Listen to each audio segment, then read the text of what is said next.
For today's video mga amigo, tara, ubanin ninyo mga amigo. Pumunta kami dyan sa Hyundai Premium Outlet. Yan kasama ko si Limar. Nagpasama pala sa akin kasi bibili daw siya ng sapatos mga amigo. So tayo mga amigo, wala pa tayong budget pambili.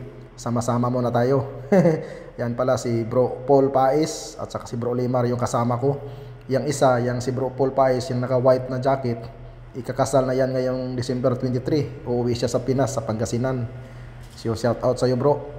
Abang naglalakad kami dyan papunta sa mall, yan yung mga view sa paligid mga amigo, papakita ko sa inyo. Napakagandang mga view, mga buildings, mga sasakyan, naka customize talaga lahat, uniform, malinis.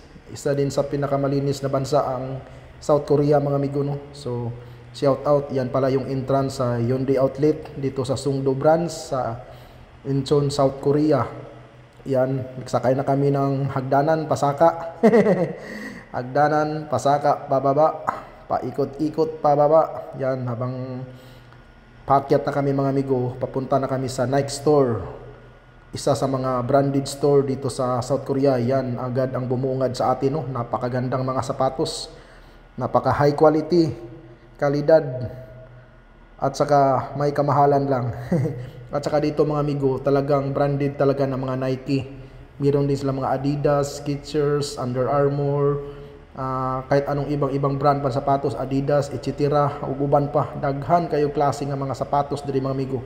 Tagbaw lang kagpili, kanang mga nakabutang og karton, mauday ng mga naka-sale. Tagbaw kagpili kay malibog ka unsa imong pilion. Pero kung dagang kag budget, ala, pwede nimo paliton tanan. Na nagkita mi sa akong kauban nga taga Cebu, shout out sa imo abay. Nagkita mi ani twice diri sa Korea, karon nagkita mi diri na malit po siya sapatos kauban niyang barkada. So happy ko kay nagkita mi dira, bisdak ko na siya usa ka Bisayang dako taga Cebu City sa Pilipinas. Ug mao na ang napili na sapatos ni Bro Limar. Isang napakalidad, good quality na Jordan. Sana all may bagong sapatos. At saka swak na swak yung size sa paa niya, 9.5 size. US size no. So napakaganda mga amigo. Nabili lang niya ng 83,000 pesos, more or less 3,500 sa pira natin. So okay na. While nagbayad siya doon sa counter, naglibot-libot muna ako dito mga amigo no. So baka may makursunodahan din tayo kahit wala tayong budget ngayon. Kasi yung sahod natin binayad sa mga utang.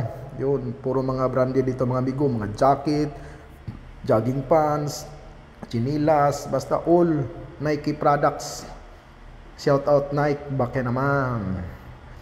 Yun, daghang kay kag mapilian mga amigo no. So ayan na, gikuha niya, gakos-gakos niya sa karton ng yang napilian. Sana all may bagong sapatos Bro Limar.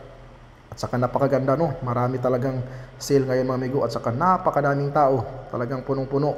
Sa parkinganan pa lang, halos wala na kaming mapark kasi sa sobrang tao. Kasi nga, bagong sahod at saka naka-sale. At saka mga amigo no, may nakita din ako ditong napakagandang talagang sapatos. Talagang pinag-isipan ko nga, sa sunod na sahod ka lang.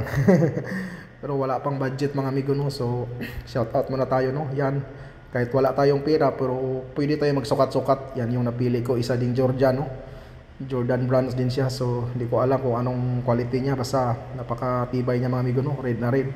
Sukat-sukat tayo diyan mga amigo, kahit wala pang budget. Yan, napakaganda mga amigo. So, wala pa tayong budget ngayon. Sa susunod na lang, no? So, talagang puro Nike dito. Mapapasana all ka na lang, no? So, shout out sa Nike, no? Good quality talaga siya at saka masasabi mong branded talaga kasi made in Korea talaga siya no, from Nike. So tapos namin bumili dyan, umuwi na kami,